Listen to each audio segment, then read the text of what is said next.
নমস্কাৰ, আপোনালোকে চাই আছে জাগৰণ লাইভ 24/7 অসম। আৰু এই মুহূৰ্তৰ আন্দা খবৰ, চমৰীয়া গাঁও পঞ্চায়তৰ উন্নয়নত বাধাৰ সৃষ্টি কৰা যুৱকৰ বিৰুদ্ধে বিশেষ গাঁও সভা, থানাত গোচৰৰ প্ৰস্তাৱ। এজন যুৱকক কেন্দ্ৰ কৰি অনুষ্ঠিত হৈছে এখন বিশেষ গাঁও সভা। পঞ্চায়তৰ উন্নয়নত হেঙাৰ হৈ পৰা যুৱকজনৰ বিৰুদ্ধে অনুষ্ঠিত হৈছে বিশেষ গাঁও সভা। যুৱকজনৰ কিছুমান সমাজ বিৰোধী কাৰ্যকলাপলৈ অতিষ্ঠ পঞ্চায়তবাসীয়ে গ্ৰহণ কৰিছে ৰাজহুৱা প্ৰস্তাৱ। হয়, এই প্ৰস্তাৱ দক্ষিণ কামৰূপৰ ৪৮ নং বক সমষ্টিৰ চমৰীয়া গাঁও পঞ্চায়তৰ। উল্লেখ্য যে চমৰীয়া গাঁও পঞ্চায়তৰ এলেকাধীন কাহিবাৰী গাঁৱৰ যতীন কৰ্মকাৰ নামৰ যুৱকজনে দীৰ্ঘদিন ধৰি দুৰ্নীতিৰ কোনো তথ্য নোহোৱাকৈ হকে বিহকে বিভিন্ন উন্নয়নমূলক কাম কাজৰ গইনা লৈ কিছুমান নিৰপৰাধীক ব্যক্তিক টাৰ্গেট কৰি থানাত গোচৰ ৰুজু কৰি আহিছে। প্ৰাপ্ত অভিযোগ মতে পঞ্চায়তৰ কাম কাজৰ বাহিৰেও সমাজৰ দুখীয়া দৰিদ্ৰ লোকক বিভিন্ন ধৰণে অযথা হাৰাশাস্তি কৰি অহা কাৰ্যৰ বাবে এতিয়া বিশেষ চৰ্চিত হৈছে যতীন কৰ্মকাৰ নামৰ যুৱকজনৰ শেহতীয়া এক কৰ্মকাণ্ডক লৈ তীব্ৰ প্ৰতিক্ৰিয়াৰ সৃষ্টি হৈছে চমৰীয়া গাঁও পঞ্চায়তবাসীৰ মাজত।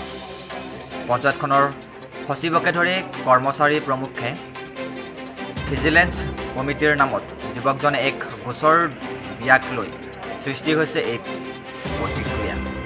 পিছে এই মিছা গোচৰক লৈ আজি চমৰীয়া গাঁও পঞ্চায়তৰ কাৰ্যালয়ত পঞ্চায়ত সভাপতি বুদ্ধেশ্বৰ মণ্ডলৰ পৌৰোহিত্যত পঞ্চায়তখনৰ সকলো শ্ৰেণীৰ দল সংগঠনৰ নেতৃবৃন্দও চমৰীয়া সত্ৰকে ধৰি বিভিন্ন অনুষ্ঠান প্ৰতিষ্ঠান বিষয়ববীয়া আৰু বিশিষ্ট ব্যক্তিসকলৰ উপস্থিতিত অনুষ্ঠিত এখনি বিশেষ গাঁও সভা।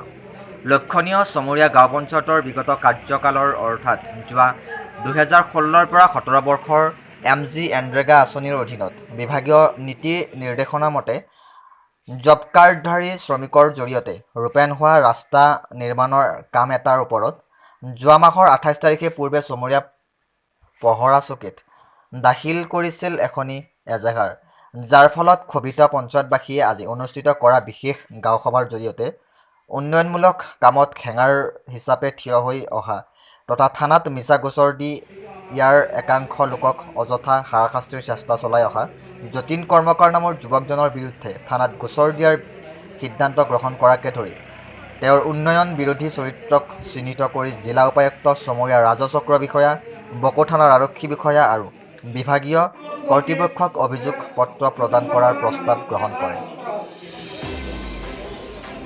৪৮ নং চমৰীয়া গাঁও পঞ্চায়তৰ সমূহ ৰাইজ পঞ্চায়তী ৰাইজ বহিছে। আমাৰ পঞ্চায়তৰ ৰাইজৰ যিখিনি MGNREGA কাম কাজৰ এজন সাধাৰণ ব্যক্তি যতীন কৰ্মকাৰ বুলি ব্যক্তিজনে হেঙাৰ হৈ বিভিন্ন সুযোগ কৰি পেলাই এই হাৰাশাস্তি অফিচ ষ্টাফক হাৰাশাস্তি কৰাৰ কাৰণে আমি আজি সৰ্বসাধাৰণ পঞ্চায়তীৰ ৰাইজে প্ৰস্তাৱ গৃহীত কৰোঁ। বিভিন্ন অনুষ্ঠান প্ৰতিষ্ঠান PD, DC, SP, circle officer, BDO এনেকুৱা আমি বিভিন্ন অনুষ্ঠান প্ৰতিষ্ঠানত যোগাযোগ কৰি তেওঁৰ ওপৰত গৃহীত ব্যৱস্থা লোৱাৰ কাৰণে আমি প্ৰস্তাৱ জনাওঁ সৰ্বসাধাৰণ ৰাইজে।